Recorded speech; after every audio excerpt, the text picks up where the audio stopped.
Hey, what's up everybody? This is Jared and I'm so glad that you guys decided to join us today for the very first episode of the Cigars and Everything Else podcast.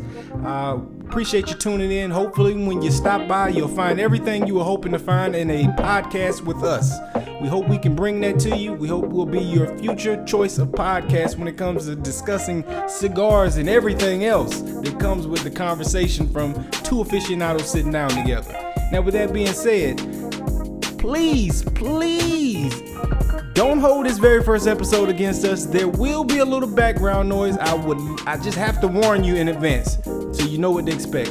You do not have to deal with that going forward with the future episodes past today's episode. Now, with that being said, what you do here, it will not make it where the actual conversation is inaudible.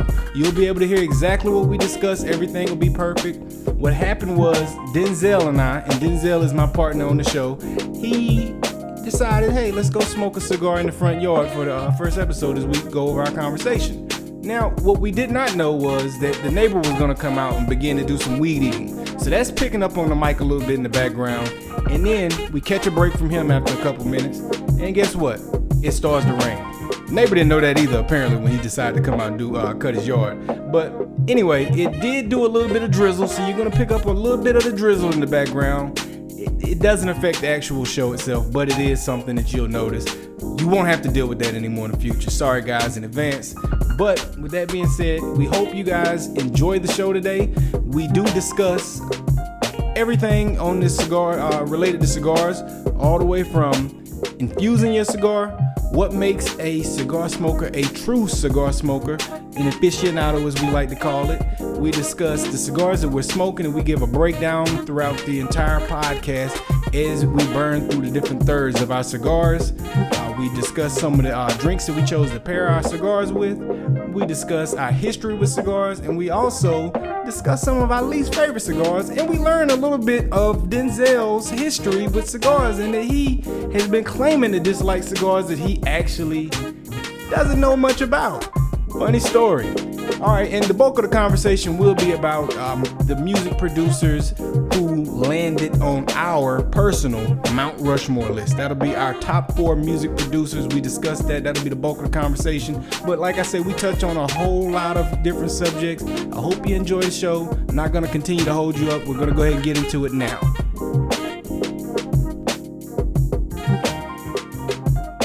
Burning Cigars presents the Cigars and Everything Else podcast, starting now. Alright, y'all, it's Vernon's aficionado conversation going down, man. Episode 1. My name is Jared. I'm in here with Denzel. Yeah. I got a Vegas 5 I'll be smoking. And what are you smoking today? I'm gonna get his Gurkha try for the first time. First time ever trying Gurkha cigars. Is this really your first time? First time. I smoked a lot of cigars. I've never had a Gurkha. Why you don't like Gurkha then? Just because they don't do well in post? Not that I don't like them. I mean, I've heard mixed reviews about the cigars. So it's never been one of those ones that I gravitated towards. Man, I thought you smoked them and didn't like them. Nah, never smoked them. That was my first time. First time I ever smoked a Gurkha. You've been hard on Gurkha for nothing then. I thought you had a brick house experience with it. Nah, just reputation. Yeah, brick house. That's not it at all. Had one brick house, bad experience. Never went back to one. And I hear good things about brick house, but for me personally, it's not me. So you'll never smoke another brick house either? Never. I see him in the humidor. I go the other way. Off one experience. Off one experience. Did you throw up or something? Nah, didn't throw up. I think I've only thrown up one time smoking cigars, and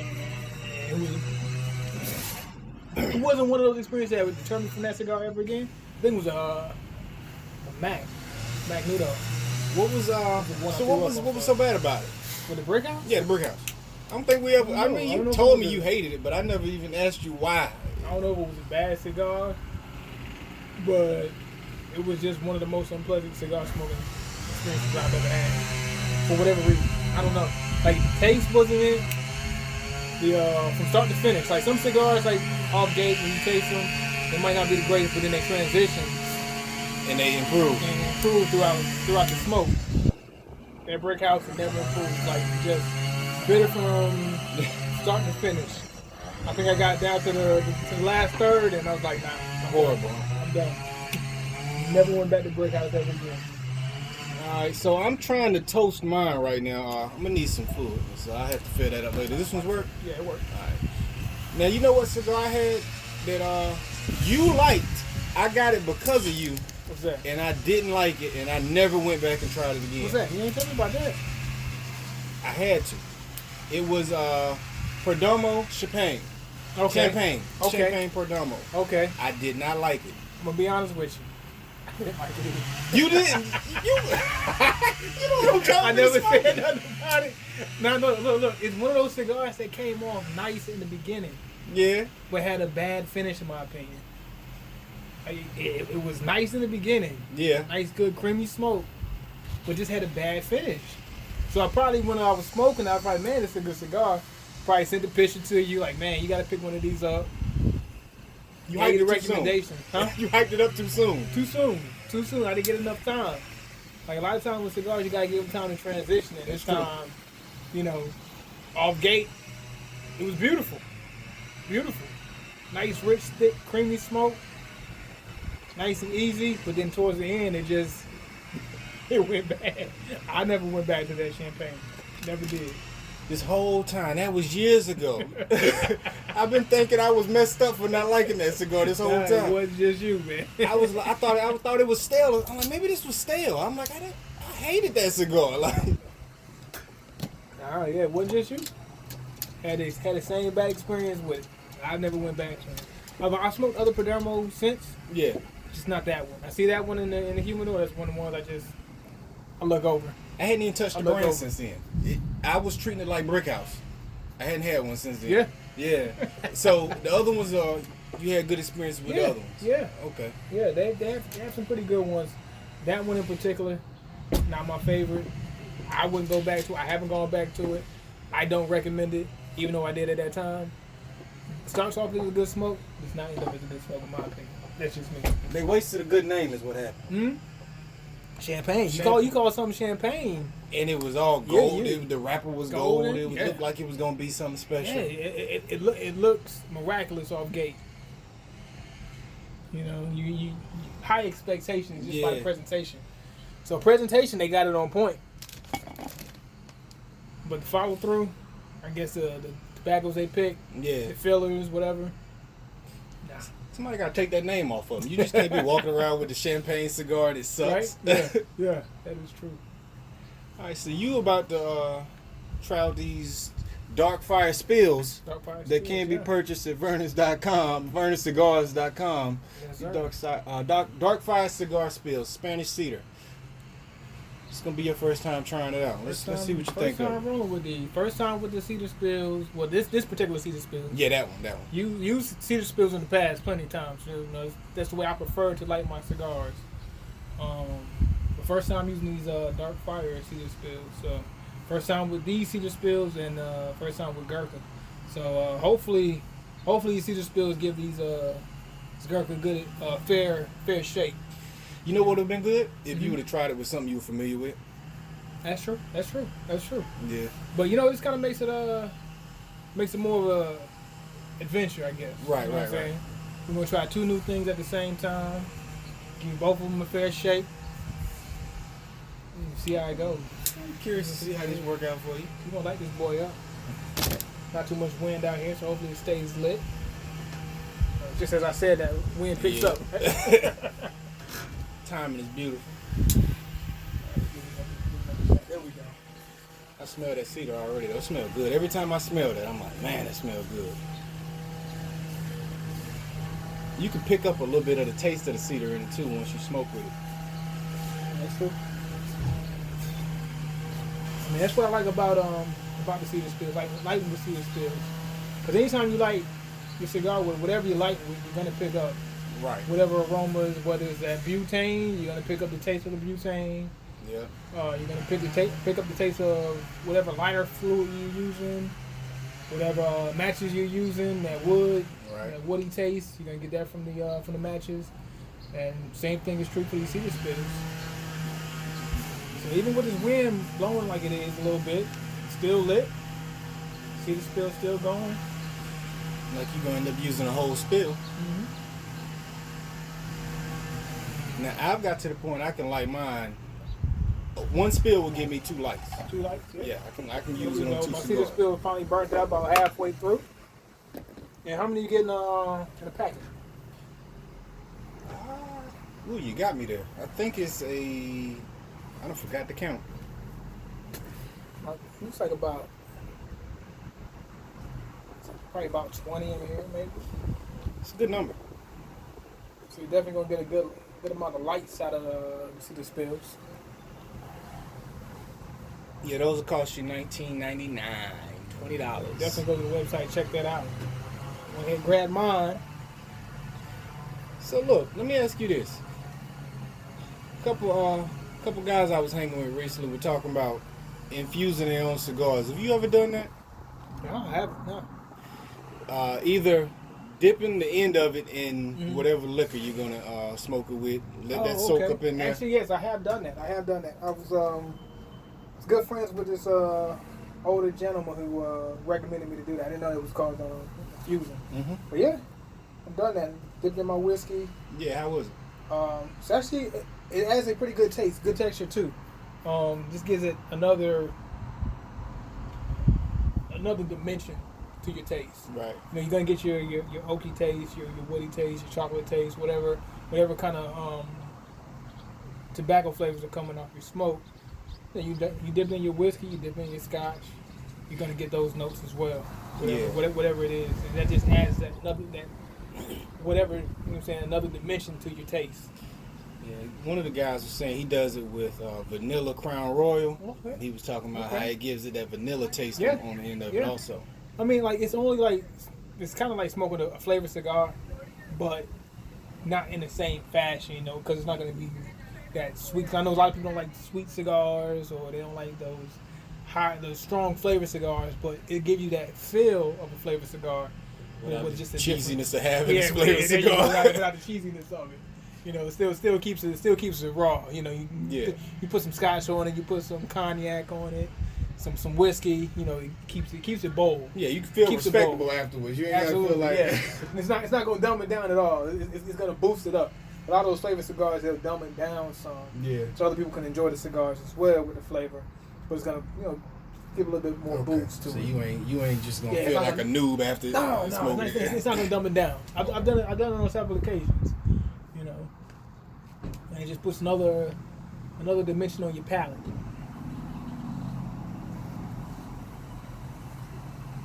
All right, so I got my Gurkha lit. Yeah, what's your first thoughts on that? I'm about 3 puffs in, and so far so good. You know, it's nothing strong, nothing that's gonna knock me down, nothing that's too peppery. I don't know if I'm gonna attribute that to the cedar spills, how I lit it, but I got a nice even light. Nothing too strong, nothing out of the ordinary with my first couple of puffs. Nice and smooth so far. Yeah, I had a lot of Gurkhas before, man, but not a lot. I haven't had a lot of Gurkhas. I had probably about at least I had like 2 or 3. Okay. I didn't never had no bad experience with it. Even though I got a couple of them in the humidor I hadn't smoked yet, I don't know why I've been stalling on it. I don't know, maybe I've been letting you get in my head talking all that junk about it. I personally ain't never had no problem with them. I have talked my fair share of trash about Gurkha, but that's only because of other feedback. And not necessarily I was talking trash about, just pretty much giving the feedback that I was given. They don't seem respected on Instagram though. We just gonna base it off of social media. They don't seem respected. People don't care about it. Could be that. Yeah. You got a punch on that one? Yeah, I got this particular on the light. back of the lighter. Yeah, the lighter has a punch on it.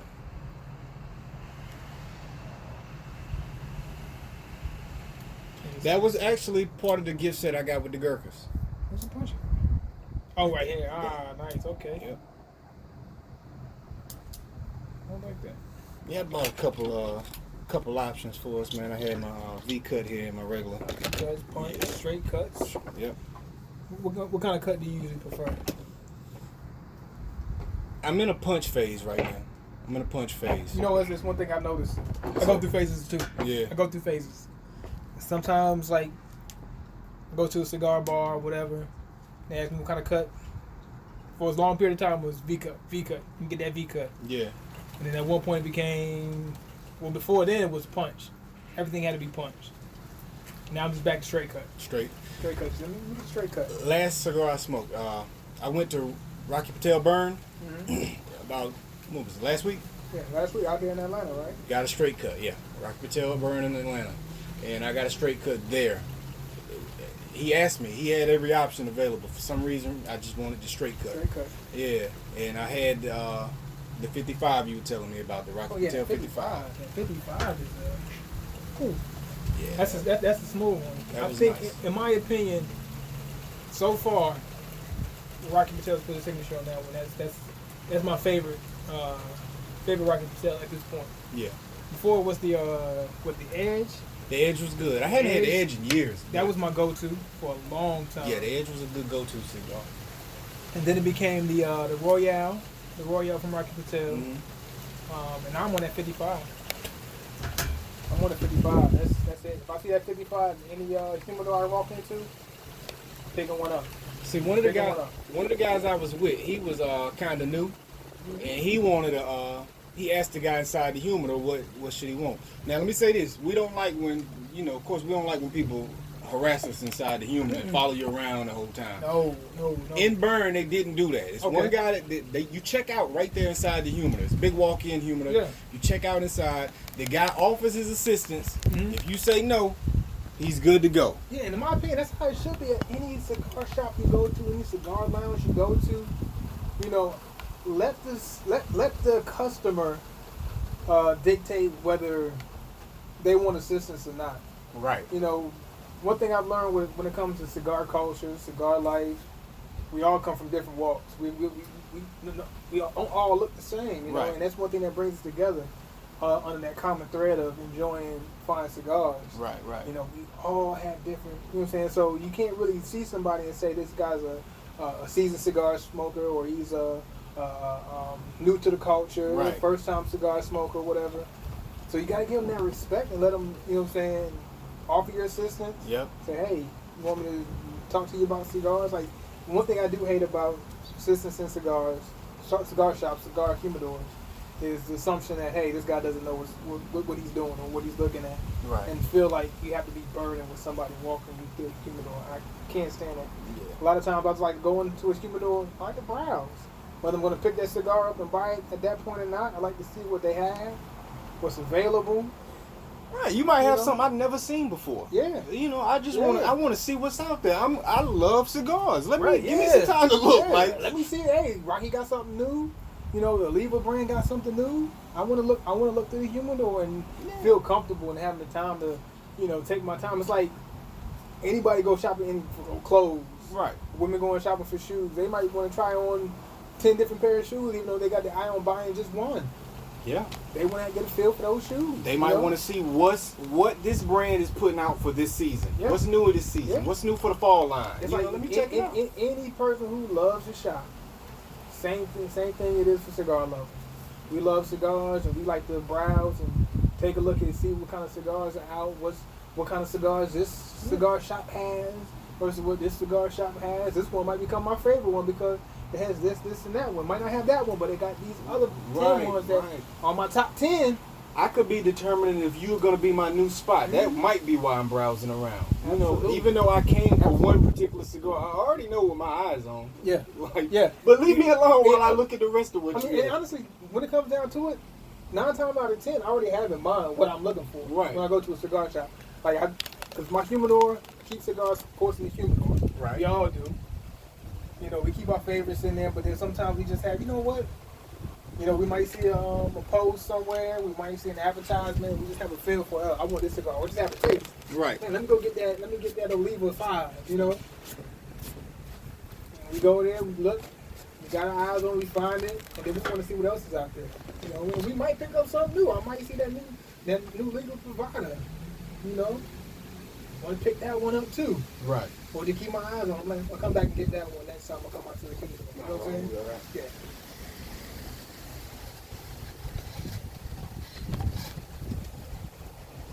So, the guy, he wasn't pressuring us at all. Mm-hmm. But one of the people that I was with, it was two other guys. One of the guys, he was a little newer. He said he wanted some help. Okay. He ended up picking out, of course they suggested Rocky Patel to him because we in Rocky Patel burn. Of course. So the guy gives him the Connecticut. What was the year on this one? I forget the exact name of it. But that was supposed to be a good one for people who don't want to go the whole flavored route. You know what I'm saying? Mm-hmm. And he gave him something that was real smooth. And he said he vouched for that. He went in and bought 2 more before we were leaving. Okay. So that's one to keep in mind. Also, you know, if you ever want something just light, maybe a good morning cigar, get your day going. Okay, that's it right there. Good morning cigar. Good coffee, cold brew or something. Yeah. That's it. You know, man, I tell you the truth, man. I wish I had more morning smokes, man. Tell you the truth, yes. I swear, man. Like, if I get my day started with a cigar, that would be ideal. Like, if I had the time to be able to start my day off with a cigar. yeah, I don't do it often enough, man. Every blue moon, it's literally Yeah. every blue moon that I get a morning cigar, and it's on the weekends, you know. And normally I can get an afternoon smoke in sometimes. I can get an evening smoke, you know, but most of mine is nighttime. You know what I'm saying? Likely, yeah. Nighttime smoke. Because honestly, I mean, for most of us, that's the schedule of life. Yeah, that's the schedule of life. Yeah. But if I can get up, start my day off with a cigar, that would be the most ideal. Yeah. I tell you, it's a treat whenever I get to have one.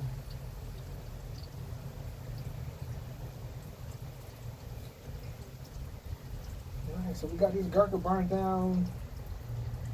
Pretty much finished with the first third. So Gurkha Black Dragon. Still smooth. I'm getting a lot of wood notes off gate. So it seems like one of those woody cigars right now. You know, nothing too peppery. It's nice and earthy. I'm not a fan of peppery cigars, Yeah, man. me neither. I mean, Alec but Bradley is a very respected cigar, and Mhm. I think it's the Prisnado had a peppery taste to it for me, man. Okay. I didn't. That's a very high rated cigar, but I didn't enjoy it too much. Man. Yeah, I mean, like sometimes you have those people who, you know, it's not a cigar unless it's strong and peppery. Yeah. But many cigars we both can smoke. You know, it's just not. You know, in my opinion, it doesn't have to be strong peppery cigar to be a cigar smoking cigar. Right. You know.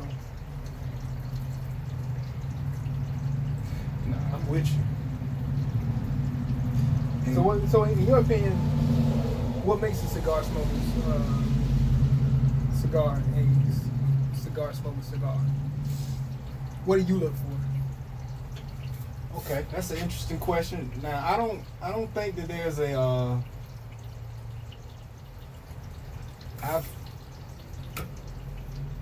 after years of us smoking cigars now, I don't think that there's. I think whatever you into, you can be into. Like, I know some people judge, like, people who do, like, I know a guy, I used to work with him, and he would get the little CAO cigars. Okay. And people would trash you for that. Trash you for smoking CAO. Yeah. I don't, but right. he smoked them daily. Yeah. He's a cigar smoker to me. Like, I'm not one of them people that'll try to make somebody feel bad for because what of the they brand into. they're smoking. Yeah. I've heard the same thing. People who smoke CAOs, whatever, you know, a cigar is a cigar. Like if it's quality tobacco, quality wrapper, hey, it is what it is. Yeah, I don't. Anybody that wants to be a part of the culture, man, I'm cool with it, man. I'm not into shaming people for what they into, because all of our palates are gonna be different. Like you look at it like this. Some people, coffee, for example. Some people put all type of cream and sugar and milk in theirs, and some people like theirs black. I'm a black coffee drinker. Okay. But I'm not judging nobody because they fill theirs up with other stuff, because we Unless both like it's iced coffee. Unless it's iced coffee. I don't like iced coffee. You're a big iced coffee guy. I'm a I cold love brew guy. iced coffee. I love iced coffee. I do a cold brew. I do iced coffee. I don't drink hot coffee. I don't drink hot coffee. Everybody's got their thing, and it's like liquor. I don't like flavored drinks. Okay. My wife loves mixing her drinks with all this other little flavor. I'll get a headache if I drink that stuff. Like, it bothers me. Like, I'd rather have mine, like, if I'm gonna mix it, it's gonna be just some ginger ale. Yeah. Or But see, like, I do flavor. But if I do a flavor, it has to be something that matches the liquor I'm drinking. You know, it has to be something that's just a complementary piece to it. Like, my wife as well, she likes her liquor drowned out. Yeah. Like, she doesn't want to be able to taste her liquor whatsoever. Mix it with that much juice, whatever kind of sweetness you can put in it. But me, I still like my liquor taste, but I like something that complements it. Yeah. You know. I do a little bit of flavor. Yeah, so we all, but if you drink regular, but you mix your drink, you still a drinker, you know. So I don't take nothing away from the same amount of alcohol is in it, right? Yeah. Whether you're drinking your whiskey neat or you're throwing some ginger ale on top of it. You still a drinker. If you getting drunk on a regular basis, you're a drinker. The same So amount of contents in there. yeah, so for me, I don't even think there's anything that makes anybody a cigar smoker, but traditionally, yeah, people would think if exactly what you're saying, they would think that's what makes you a cigar smoker. If you're drinking the ones that are very strong and got a lot of peppery notes and stuff like that, they would think that's what makes you a real cigar smoker. But yeah, man, smoke with whatever you enjoy. Mm-hmm. You know, you can sit down at my table. I won't pick on you. I might not smoke it with you, but I won't pick on you. I might not smoke that, but I'm not gonna say nothing about it. You all good with me. Yeah, have a good time, man. I'm just happy. I'm happy you supporting the culture. I'm still gonna grab mine, just like another man want to grab a strong peppery cigar, and that's his go. Yeah, that's his go. You know, me, I'm gonna go get something smooth. Yeah, and I like something smooth from start to finish. Yeah, I'm at that same point with it. You're not gonna make me feel guilty about liking what I like. But when we first started, yeah, that would have. I wasn't secure enough in my cigar smoking to do that. That's me saying that years later. It's like, come on, man, I got enough experience with it. Like, we got enough experience by now. Yeah. Like, I mean, honestly, I ain't gonna lie to you. I've been swayed back in the past. Oh, you gotta get this cigar. Okay, I get it. I don't like it, but I get it. I'll smoke it. But that was in the past. That was like when you first gaining our stripes. You know? Yeah, and then you feel bad about lying. You gotta lie and say that you enjoyed it when you didn't. I'm past that, man. It's like sit there and stomach the cigar. Yeah, toughen it out. Good. Feeling nauseous afterwards. I don't got time for that, man. Like, you want to be able to enjoy your smoke from start to finish. Yeah, and maybe that comes with age, because you know there would have been a time where you could peer pressure me into getting drunk out of my mind, and I don't think somebody can do that to me now either. So maybe it just comes with age, you know. I don't know. At this point, you should like what you like. Yeah, it is what it is. At a point we ain't going back, we ain't changing now. No. Just improving on the design at this point.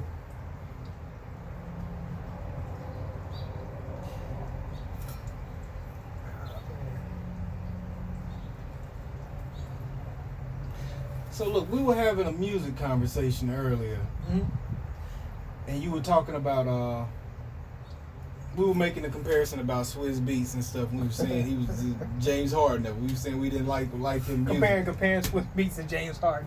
Yeah. Let's talk about it. All right. So, with that being said, okay, let me give some context on that, because we got the podcast going, so I can't just glance over that. So, we were saying how Swizz Beatz, as far as the elite producers in hip hop goes, I believe he's the worst of all that. Now, I don't want to put words in your mouth, D, but I think you kind of eventually agree with me on that, right? Eventually, we had to break it down a little bit and put it in the context. You came to the conclusion he destroyed DMX's career with all that party stuff. Because we realized that DMX was way too sad of a guy to be rapping about partying. Not necessarily just sad, but you know, he had when he He said when he puts out his records, he had too much depth to just be his promoted depth, as his a depth party goes rapper. way too far. You know, whether it's hype, anger, sad, a certain type of mystique. You know what I'm saying? Right. Spiritual level, and then you throw the party DMX on top of it. It just doesn't Right. the balance is off to me. Like I can't take a party DMX serious. Like I can't connect to it. Right. Not that saying I don't like party music, but if you're a party guy, it's gonna come across. I'm gonna gravitate to it. Well, and here's the thing. This is the party DMX is misleading because DMX probably never gained any real fans off of party DMX. I think he did. Couldn't have, because if I buy into you because I like your party song and I go to your album and nothing else on it sounds like that, Nothing else. then It's you that one misled song, me. yeah. Yes, and I'm not a real fan of yours. You sold some albums, you sold some singles off of it, yeah. but yeah. you didn't get any core fans from that. Well, see, I don't think he gained core fans, but I think he gained a popularity in a particular time, especially go back to the 106 and Park days. That party joint was on the radio, was on the video shows a lot. Yeah. So I'm sure that helped him gain some kind of attraction with fans, But as far as fans gonna stick around and be a core fan off of that song, Not many. Nah. Let's say 10% out of everybody that you gained stuck around. right. Because most of them came for that, saw you didn't have no more of that, and was That's done. it, yeah. Somebody else connected with you along the way. Let's Right. say so 1 out of 10 people 1 out of probably 10. connected and was like, 1 out of 10. "Oh, I came for this, but you had that, and you touched me with that, so I'm gonna stay around." Yeah. But Yeah. in most cases, probably not.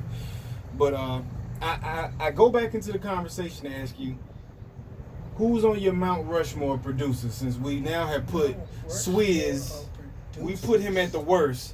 Let's go with the who's in the top. So when you say Mount Rushmore, we're talking top 4.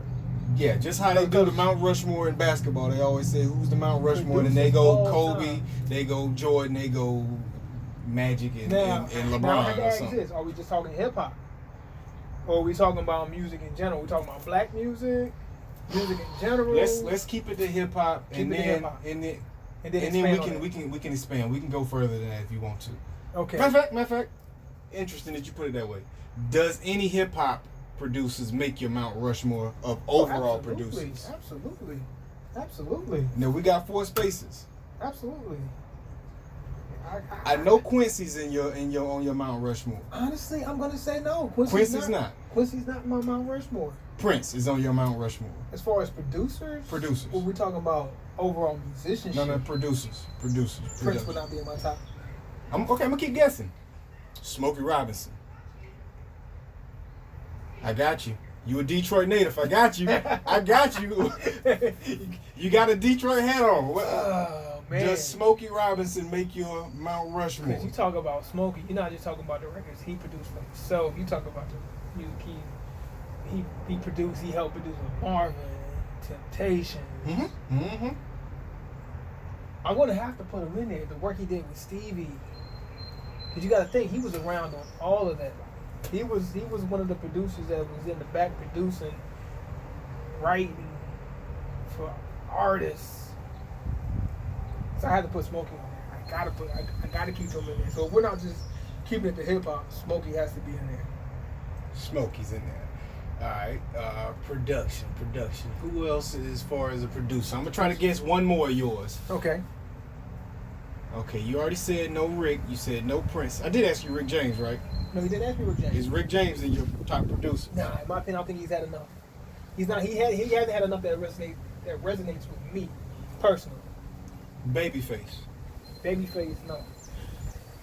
I like Babyface, respect him, but I was never a big Babyface I wasn't either. fan. His stuff was a little too sappy for me. More so, Babyface music he produced for himself. I like more stuff that he produced for other people though. Like you talking about the John B records? Yeah. Give me those all day.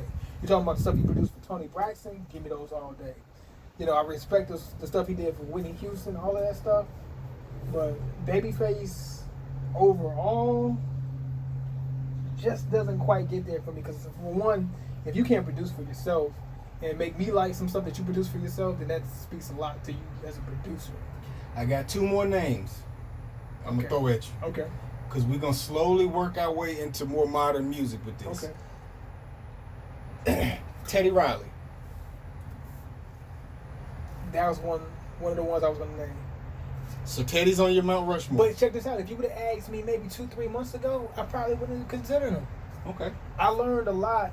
He did an interview. One was with the Breakfast Club, another one with somebody else I can't remember. And it came out that he produced a lot of records I had no idea he produced. From all the hip hop records he produced back in the 80s, Yeah. to a lot of the R&B records that he produced, the Bobby Browns, the Michael Jacksons, all the stuff he did with Blackstreet and Guy. I mean, got to give the man his props.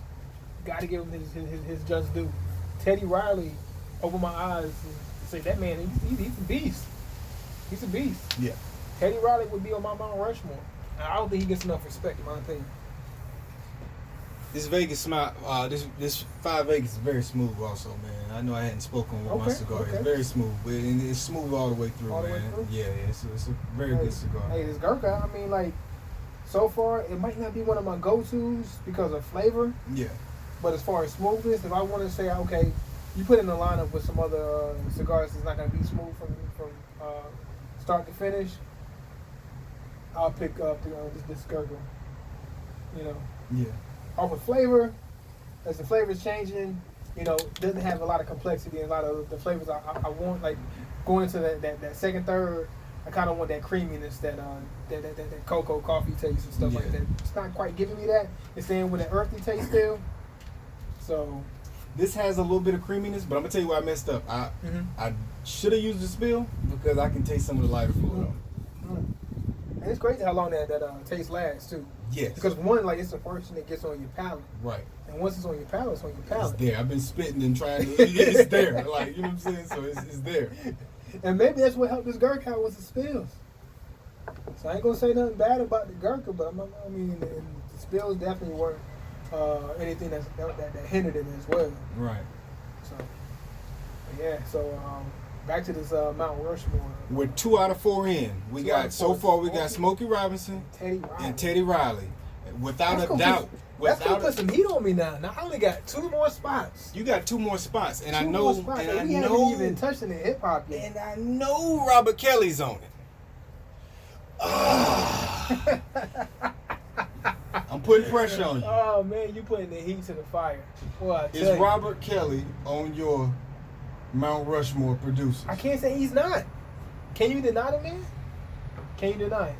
It's hard to. Yeah, I knew he was gonna be up there. You can't. You think about all the people he's produced, people who had no career and then came back with the career because of the stuff he produced.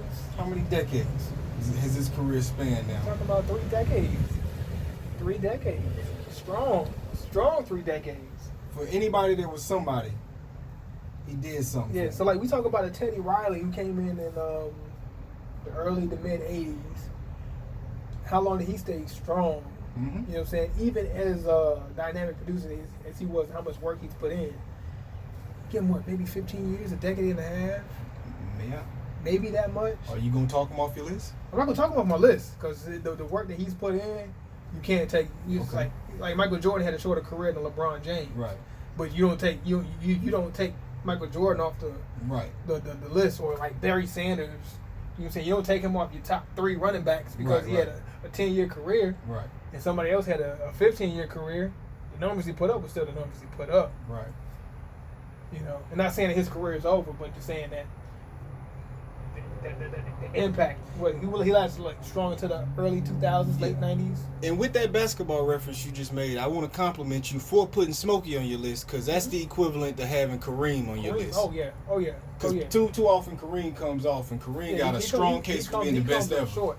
And it's this fact that we're so far removed from his era, right, that we forget. You know, we forget, man. We got to bring those numbers up. Yeah. You know, we talk so much analytics in sports now, man. And the footage ain't all there. Nah, right. You got to go back to that time. And you go back to the 80s. You go back to the 70s. You go back to the 60s. And you got to put it in context. He was a winner forever. From college on, he was a winner. You know what I'm saying? So it's like you go back to the 60s and 70s and pull up Smokey. You go to the 80s and pull up Smokey.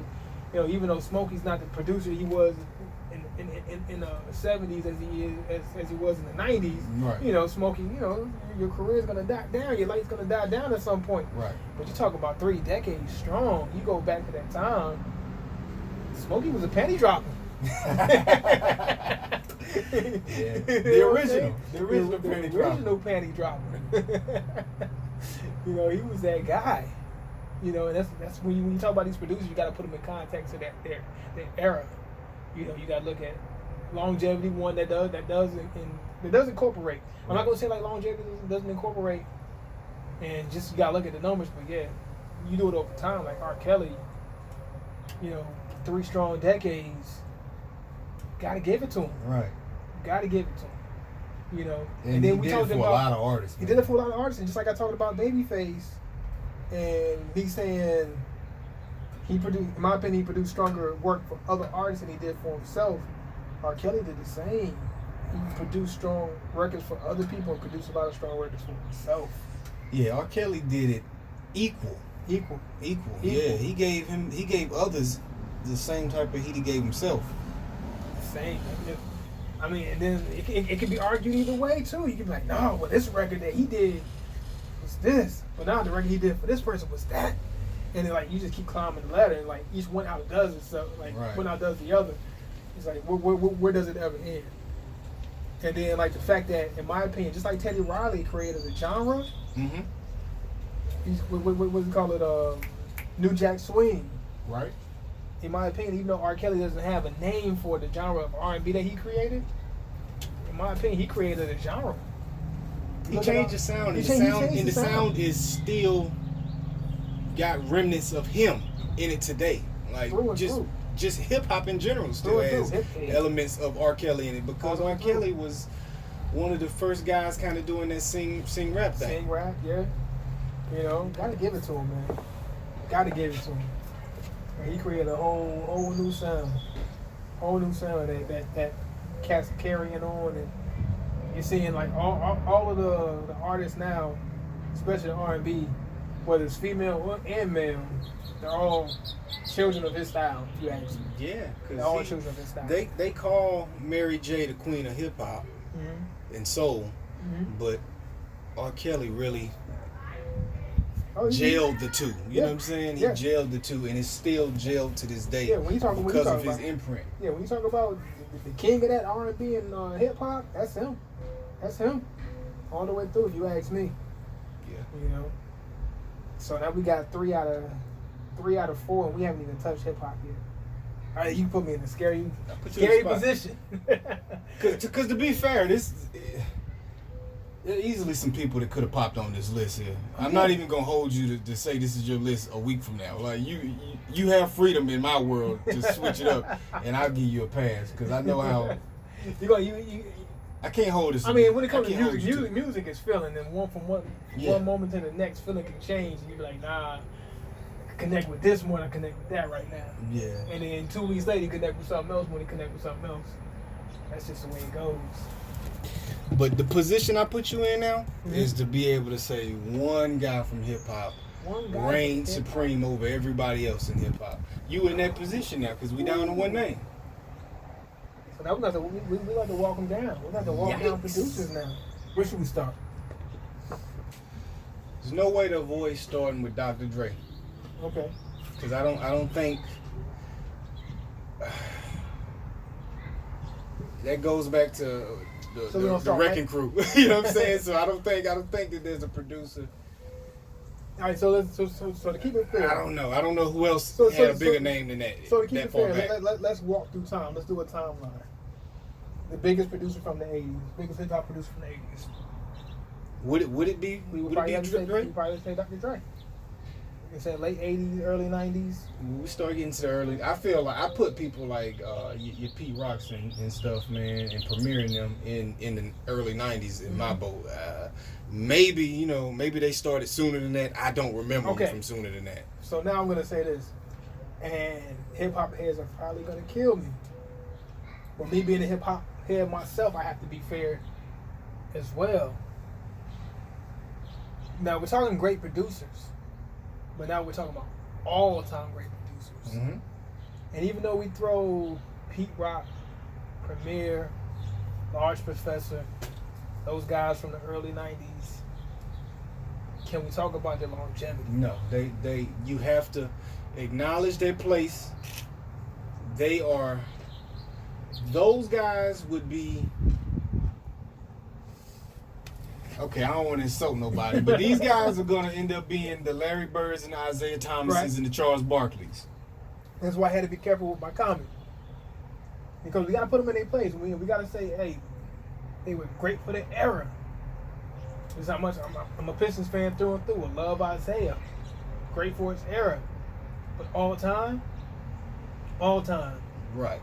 You know, now we got to start having consideration. Will I keep them all time as far as like great players? Oh, absolutely. Yeah. But then we have to start adding them up against the Allen Iversons and the Jason Kidds and the Gary Paytons and Steph Currys and all these guys, Kyrie Irvings. We start talking about the difference between being a top 50 player and like we doing, a top 5 player. You know what I'm saying? Like that level. Like in. You gotta start. You gotta start getting nitpicky. Yeah, it ain't no disrespect to what they done, but I can't. You have to get nitpicky.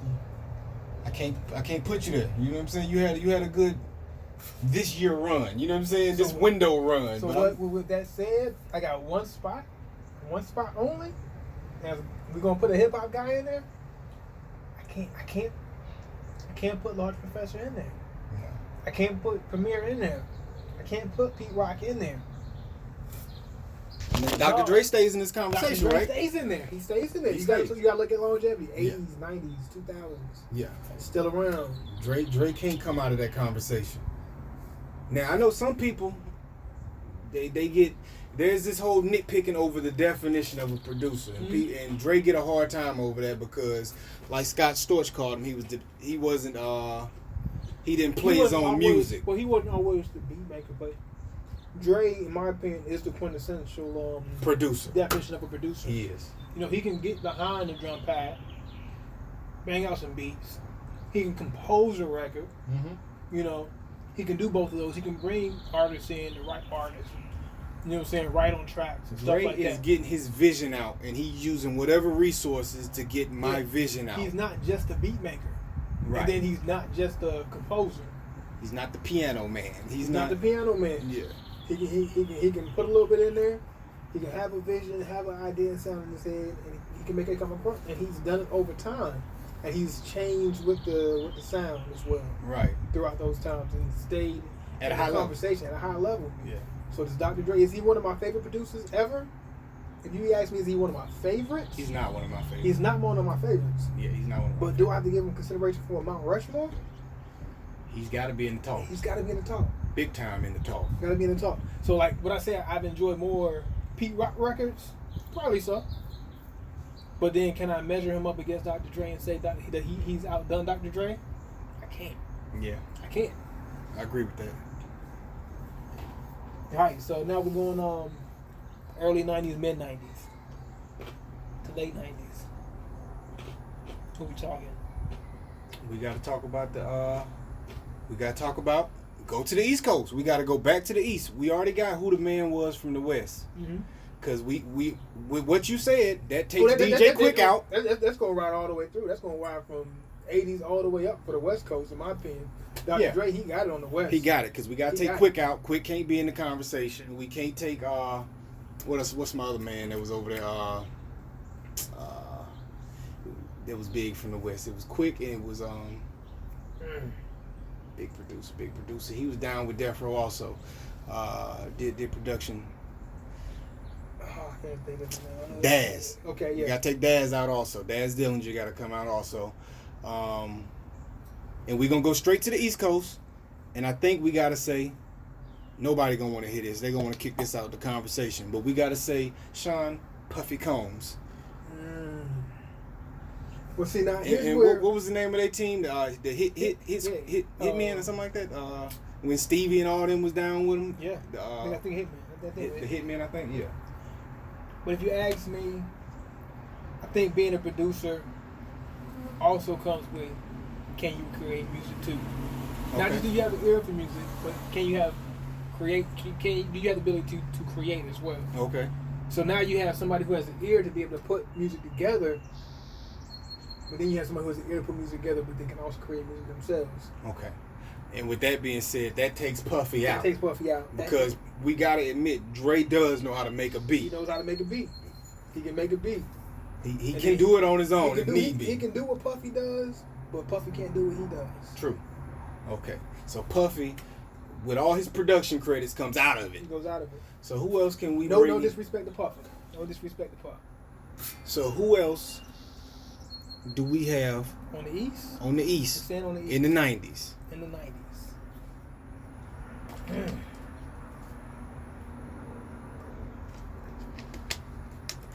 And we're not going to put Swizz because we've already established in the beginning of this conversation. He's on the lower tier. We have him on the as the worst of the best. We have him there. Yeah.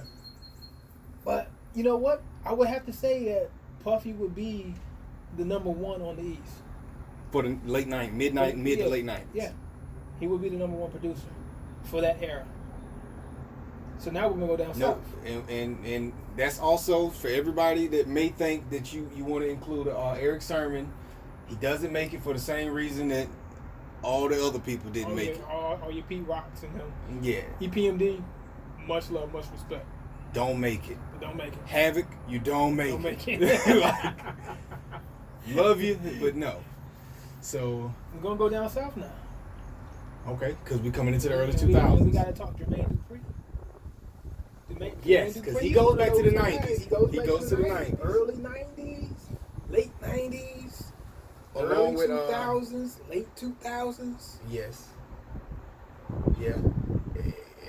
What about the Organized Sound? That's South also. Who was the main guy? They were a team. I don't even know who the main guy was though. So it's just all just a straight team. Okay, well I'm gonna have to keep Jermaine Dupri up there. Yeah, JD stays. Jermaine Dupri. JD had longevity. He has to be the top in the South, if you ask me. You know, and you know what? I'm gonna do this. You got me. I think he's the top producer from the South of all time. I'm gonna say all the time. I was gonna say that. I was gonna say you have to take out every producer from the South. Sorry to Zaytoven.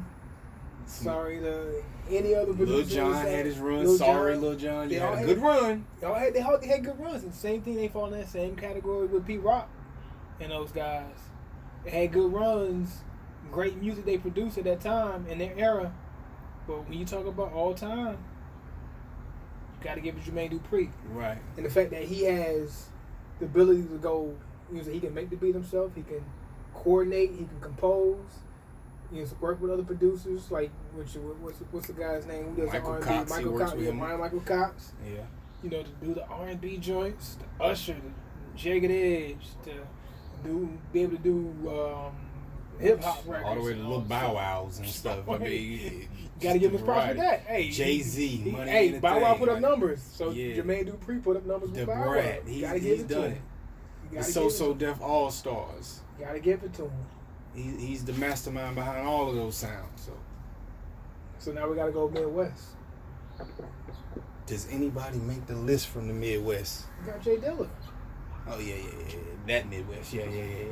Gotta go Jay Dilla. Jay Dilla. Forgive me, Jay Dilla. Yeah.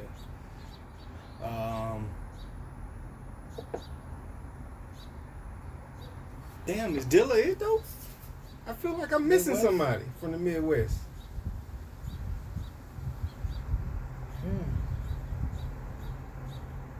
I feel like I'm sliding a lot of people from the Midwest, but I feel like it, man. I feel like it. But so be it. Dilla's the one who comes to mind. We going right off top of the head. All right, so we got Dilla, but Dilla falls in the same category though. I only say that because, well, you can only say that in my opinion is because his life was cut short. If he was still around, would he still be making big records? I think so. I think that his sound was. But see, that goes against your argument. It does. It goes against your argument. You just made the same case. You put a person's resume up against the next person's resume. Okay. You got to put the resumes up. You can't have it with no what ifs. The what ifs. Okay. There's a player in the league that had an injury. What if he didn't get injured? You know what I'm saying? So we can't play that one. So Dilla can't be on the Mount Rushmore. No Dilla. As much as I know you would love to throw him in there, no Dilla. I can't allow you to put Dilla ahead of Dre. So now we gotta go. We going through the 2000s. Who had their runs? I mentioned Scott Storch. He had a run. Wasn't that long though. Drugs got in the way. What if he didn't do drugs? True. Who knows? But he did. He chose to go spend all his money on cocaine and mansions. We can't talk what ifs. Nah. Who else had a good run in the 2000s, man? So many producers in the 2000s was like in and out. It was a lot of people that had their runs. You got the Dream. Dream had a good run. Dream had a good run. 2000s. But this top tier? Nah, I wouldn't give him top tier. I can't because his quality was too low. He wasn't. Like we talk about. You want to talk about the quality of music? His production ability wasn't as good as his writing ability. Right. I was going to say the same thing. His writing made his production. Yeah. Yes, his writing made his production. If you really pay attention to the beats, they were basic. That's true. It was 3 chords and 3 chords. 3 chords with 3 fingers and a drum pattern over it. But writing was top notch. Yes, he made those songs into something else. So are we stuck with Dre?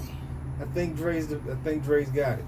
And because if we go all the way into the 2000s, everybody just has. Everybody else falls off. Everybody falls off, man. Nobody stood the test of time.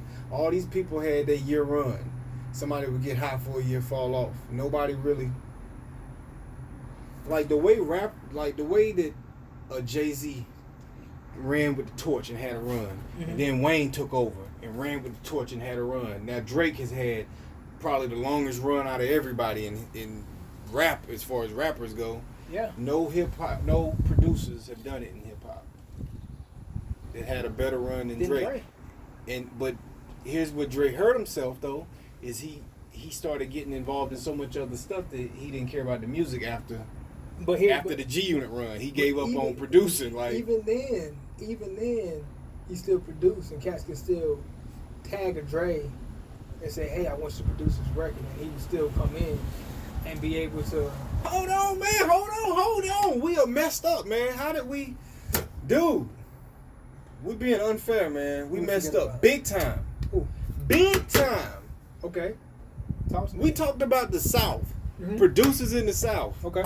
And the 90s. And we didn't talk about Timbaland or Pharrell. Oh. The Neptunes. We talked about the 2000s and we didn't touch the Neptunes. I would say like 90s, I wouldn't put Neptunes in there. They came in late 90s. Late 90s. What was Neptunes? That's when they. That was 97. That was 97. They've been in the game for a minute. But too late in the 90s, in my opinion, to say they were 90s. They didn't hit big into the 2000s. I give you that. Probably around Khalees. They started getting their traction in the 90s, but not enough in the 90s to put them in the 90s conversation. But we didn't mention them in the 2000s. Didn't. Those are Southern producers. Two guys from Virginia. Their runs from 2000 to 2010. Timbaland more so in the 90s. Yes.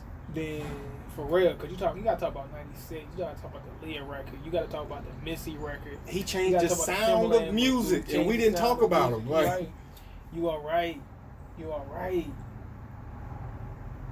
And both of those guys had run. For real, the Neptunes run is still going. It is. The Neptunes run is still going. Now, it ain't as prominent as it was in 2002, but they are still putting out music that pops in here and there. You know what I'm saying? So now we got to put Timbaland and the Neptunes up against each other. To see who comes out of that. Timbo's run, I would say, it spanned from 96-ish all the way into early 10s of 2000. We'll say, what, maybe 12? I would say later than that. I can't think of nothing beyond around Timberlake records. Wasn't that then? Records around 10-ish? Wasn't that then? When the Timberlakes? I want to say. What was it? The last one I remember is the one Beyonce did the remix with. The Suit and Tie joint? What year was that though? 13, I want to say. Okay. So now we gotta talk not just about run, but influence. but even then, who shifted? 96 to 97. I know you don't want to get a Neptunes until 2000 when Khalees came out. I'll give him 98. But I'll give him 98 up. The Thug joint, the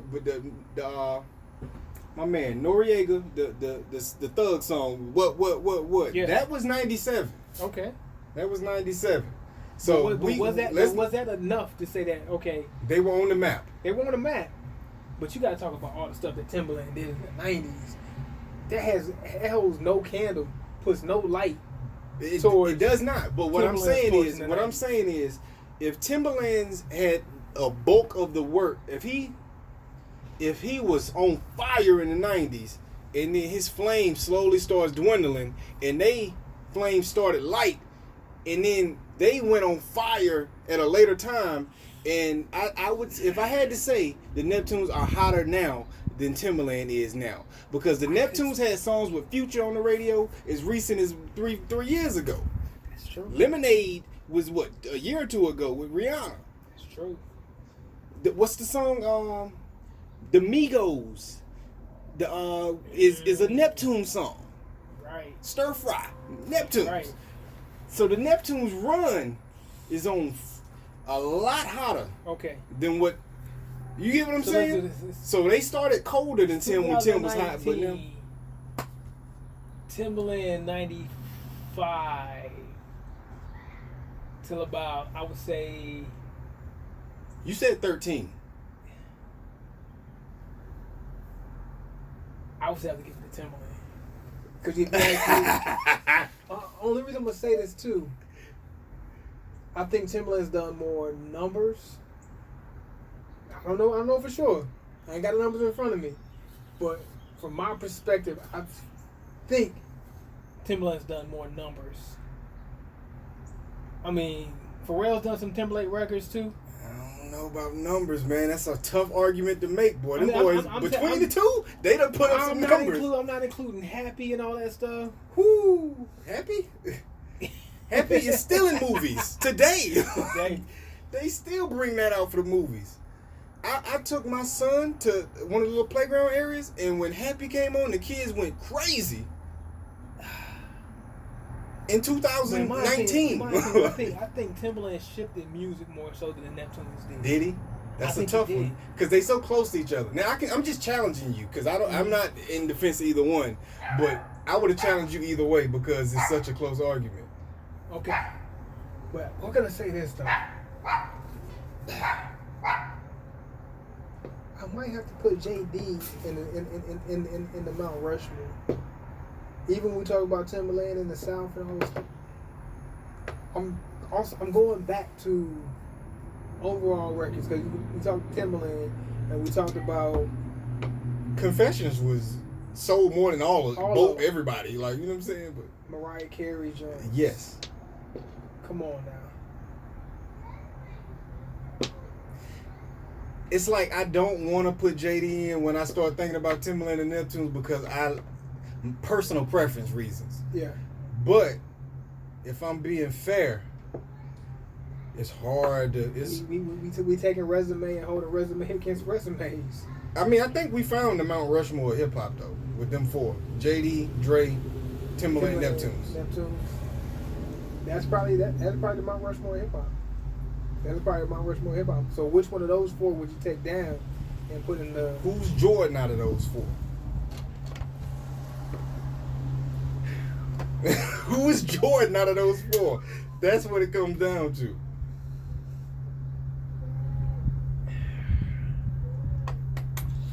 Ah man. we need a one on.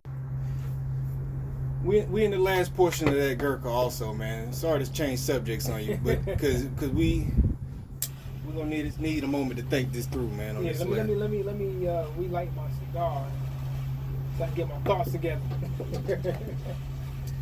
So we burnt out, but it's gotta last a good little while. Good little nice smoke. Would I pick this up again? If I saw it, I would. Is it something I would go to? No, I'm not beating down the door to have one of these in my humidor at all times. Okay. You did get a good hour out of it. And you in the last third of it. So Still smooth. Only thing I would say is that the complexity of it hasn't changed much. Like, it's still stuck with the same. okay. It doesn't have enough dimensions to it, in my opinion. But hey, it's a good smoke. If I had to grab one just to kick my feet up and relax too, I'd pick one up. I wouldn't be hesitant to pick up a Gurkha now. All right, so let's do this. We're gonna create a rating system for cigars here. This is a Vernon exclusive rating system. Okay. All right, we're gonna go 1 to 30. Okay, it's gonna be broken down in tiers of 10. 1 to 10 is bad. Okay. 1 is the worst. 10 is a really good bad cigar. 11 to 20. The Swiss beats the cigars. Yes. 11 to 20 is in the middle. It's average. Okay. 11 is a horrible okay cigar. 19 is a great okay cigar. And then 21 to 30 is great. And 21 is a horrible great cigar. 30 is creme de la creme. Okay.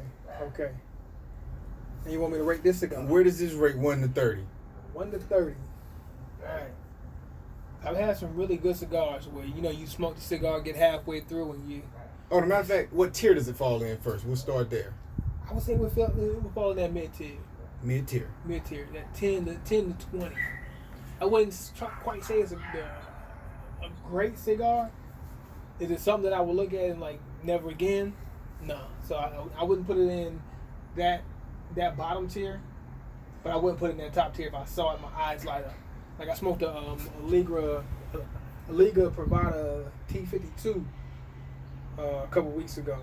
If I ever see that cigar again, I already know my eyes will light up. I gotta grab it. I have to have it. So that's one of those. That's a third tier cigar. That's a third tier cigar. That's 27, 28. That's up there in my opinion.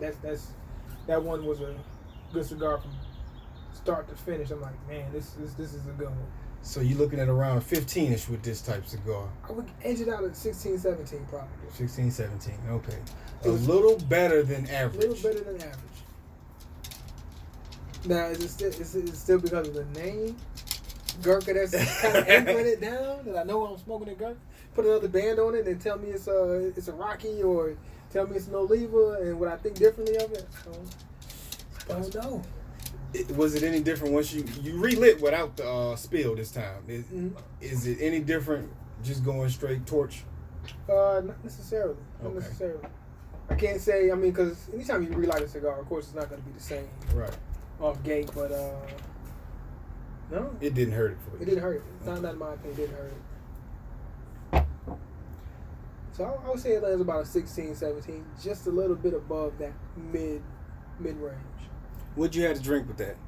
We had the Maker's Mark. Maker's Mark ginger ale? Splash with ginger ale. Okay.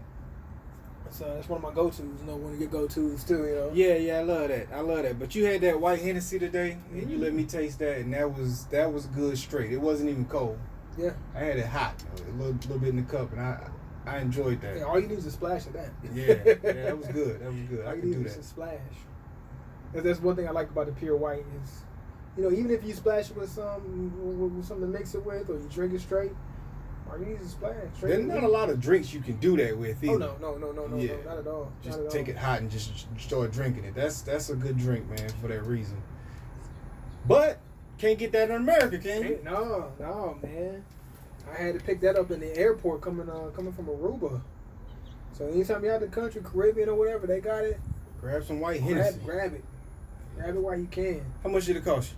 I want to say right about $35, $40 maybe. Not too bad. No, in the airport? In the airport. Oh, they supposed to tax even more for that. No, tax free. No, I'm not talking about literal tax. I mean like they supposed to hit your pockets for more money. Oh yeah, no, it's supposed to hit your pockets more, but no.